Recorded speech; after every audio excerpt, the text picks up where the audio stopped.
Welcome to Gumber's Mathematics classes. Hope you like the video. Warm greetings. Today we'll be discussing the applications of integrals. Application of integrals. Integrals, basically the application of the integral is area under the curve. By integrating a given function, we can find the area under the curve.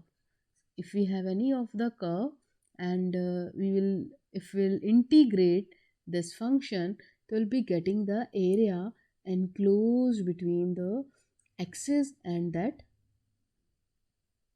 curve. So why it is so, let's see very first. As we know, integrals as the limit of sum.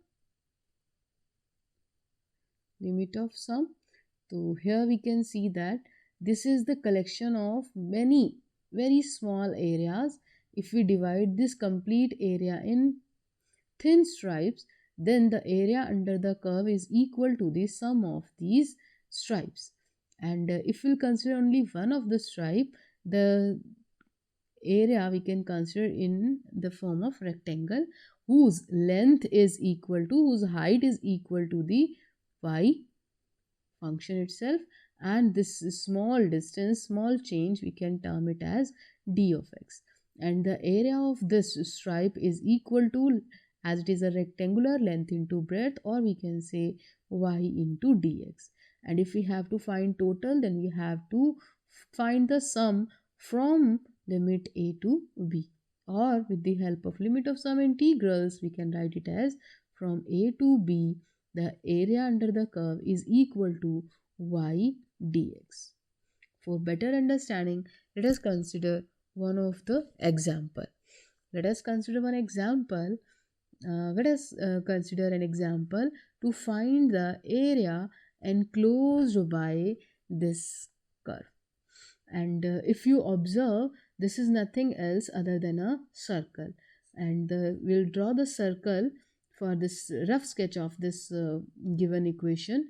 And as it is in two variables, it is representing a circle, and the circle center of this circle is itself origin, and the radius is equal to a. From here we can see that this is the circle, and the point is to be noted here that x is varying from 0 to a.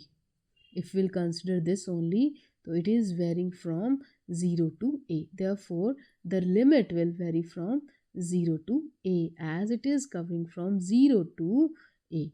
And here we can see that these four quadrants are symmetrical. Whatever area is here, same is area in second quadrant, third quadrant, and fourth quadrant. So what we'll be doing, we'll be finding the area in the first quadrant only, and then we'll multiply it by 4 to get the complete area of the curve. And now one more thing you to be noted down. May happen that whenever you are taking these integrals, you will get a negative value. But for area, we have not to consider the negative value, as area is a scalar quantity. We'll be considering it as positive value, or we'll take it as modulus of that value. So now how we can find the area of this curve under the curve? So we'll be finding the value of y. What is y? Y with the help of the given equation. From here we can conclude y square is equal to a square minus x square, and y is equal to plus minus under the root of a square minus x square. Now we have not to consider this negative value, we will be considering only positive value. Therefore the final area would be from 0 to a under the root a square minus x square dx.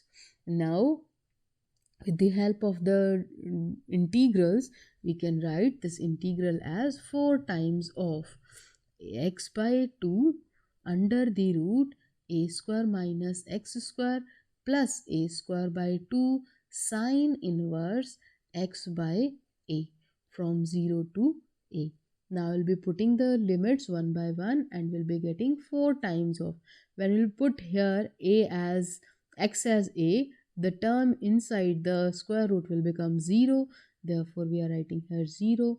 Now we'll be putting in place of x a, so we'll be getting over here as a by a is equal to 1, sine inverse 1 is equal to pi by 2. So here we'll be getting a square into pi by 2. Now 0 we are supposed to put for x. If we'll put x is equal to 0, the first term will become 0. And if we'll put here 0, x is equal to 0, this complete term also will become 0. There is no impact of these three terms. The only impact is of this. Now here we can see this is equal to pi by 2, and here also it was a square by 2.